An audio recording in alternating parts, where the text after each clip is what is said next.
And now the holiday fun starts with Dad, Mum and the children enjoying a day, a week or even a month at their favourite resort.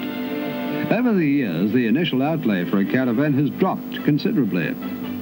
While some time ago a caravan might have cost you $2,000, the average family man can now own a home on wheels for $1,000. Just the industry just seemed to explode in those days. I think at one stage that the caravans manufactured for the year was something like 42,000.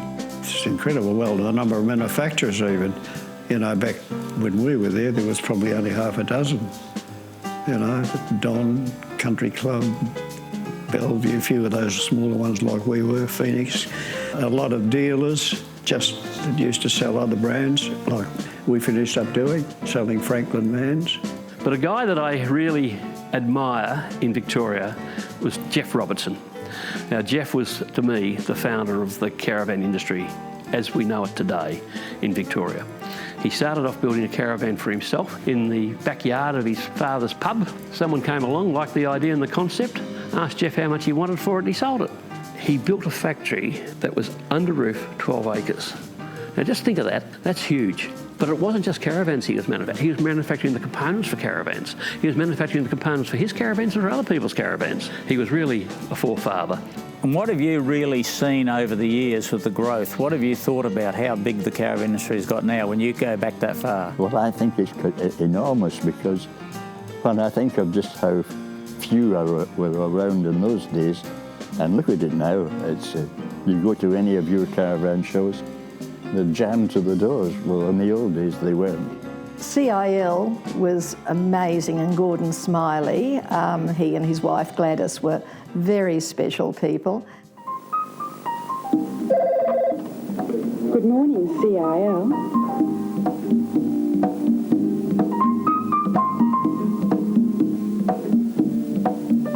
CIL, the Caravan Insurance Leaders, was formed in 1962 for the sole purpose of looking after the insurance requirements of the caravan industry throughout Australia, and their senior staff have been with the company since its inception.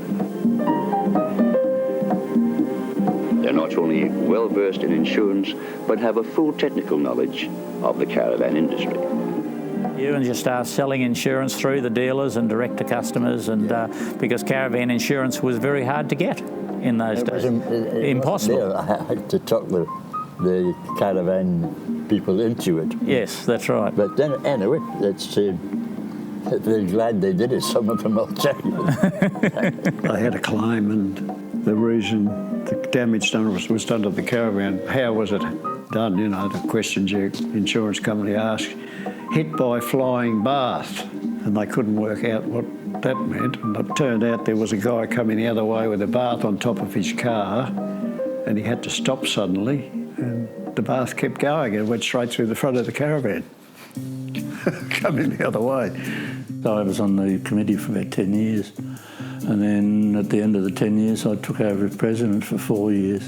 Well, the first thing that happened was we appointed Graham Marsden as the full-time manager. I think we made a lot of friends, and they're friends for today, and a lot of the friends, unfortunately, aren't any longer with us. Max's committee people, we had some lovely social times together as well. I think that was perhaps the joy of the caravan trade then, that you might have been competitors, but there was a really healthy regard for each other. I don't think it was cutthroat. Oh, I think it was really a joint thing, the whole committee. We used to have a meeting, and that's when things were decided, really.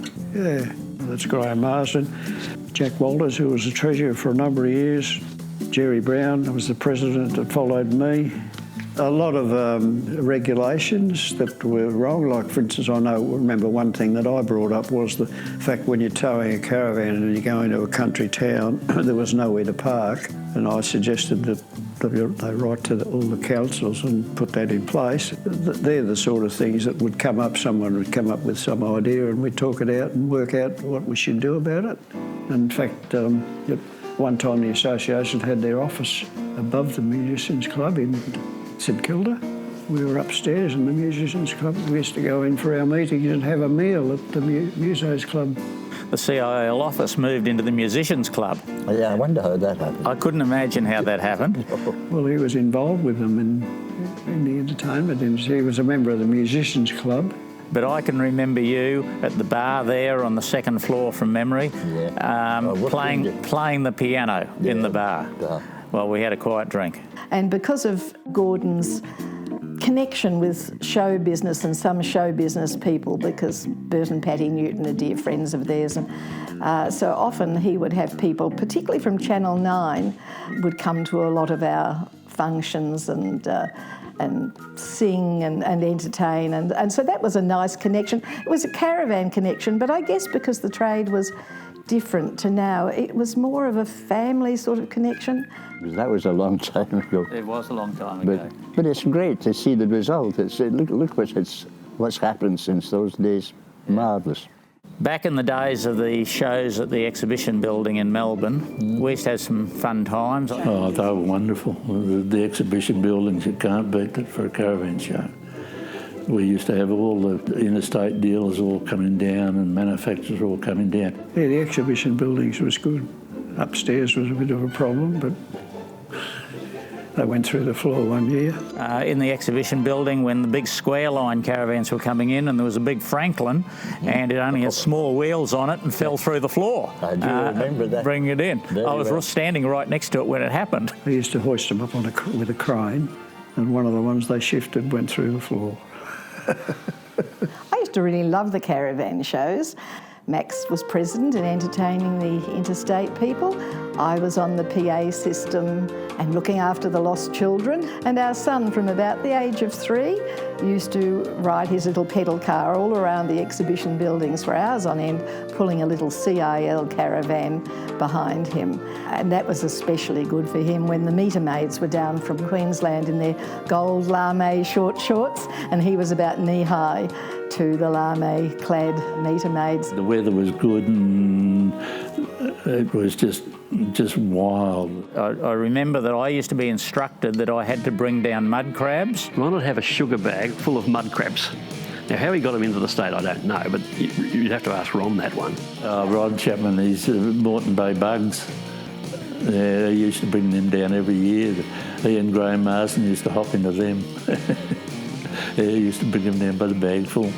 There used to be this huge safe in the exhibition building, and the key to it had a knuckle as the end of the key. And Graham used to get that out, and he used to smash the crab claws with the key to the safe. Well, that's quite a function, isn't it? It is. Yeah. Well, you were part of it. And when I was very young, at university, I would help out at the caravan show, and I remember a couple walking into the show, and this fellow broke away and he said, "Oh, can you tell me," and I'm supposed to be the salesman, is the water tank baffled? I said, "Well, I don't know, but I am." There was other states, by the way, too. There was guys from South Australia and West Australia came over, and they're all there. That was a big party. It was. Every night. On another occasion, I remember a group of people coming in the front door of the exhibition building. We had a stand just inside. When you set your caravans up, you make them stable, you level them off, you wind the rear quarter jacks down to stabilise them. This fella came in, and without talking to any of myself or anybody else on the stand, he went to lift the front of the caravan. He couldn't lift it because obviously the jacks at the back were not allowing him to. Yeah, that's too heavy. The FJ won't tow that. And off he marched and went somewhere else. But that's how people were so conscious of the weight that they were towing. So the industry became more conscious of it. When the Australian government and New Zealand governments decided they'd have free trade between the countries, Les Barber actually brought a couple of Crusaders in, and he had booked space at the caravan show and turned up, he was bringing a New Zealand caravan in, so we sort of pushed it out. And somebody got to the Herald Sun about it, and it finished up on the front page with us pushing it out of the front doors. He wasn't too happy. But he was on the committee. We'd had discussed it all at committee level. We got a sneaking suspicion that it was coming in, but we didn't know who, and it turned out to be Les. we will meet people even now, and we did a few years ago when we were out in the outback caravanning around, and we couldn't remember their name, but we looked at each other and said, that was the 19-footer that had the vinyl peacock blue upholstery. We can remember the vans more than the actual people, and that's quite amazing.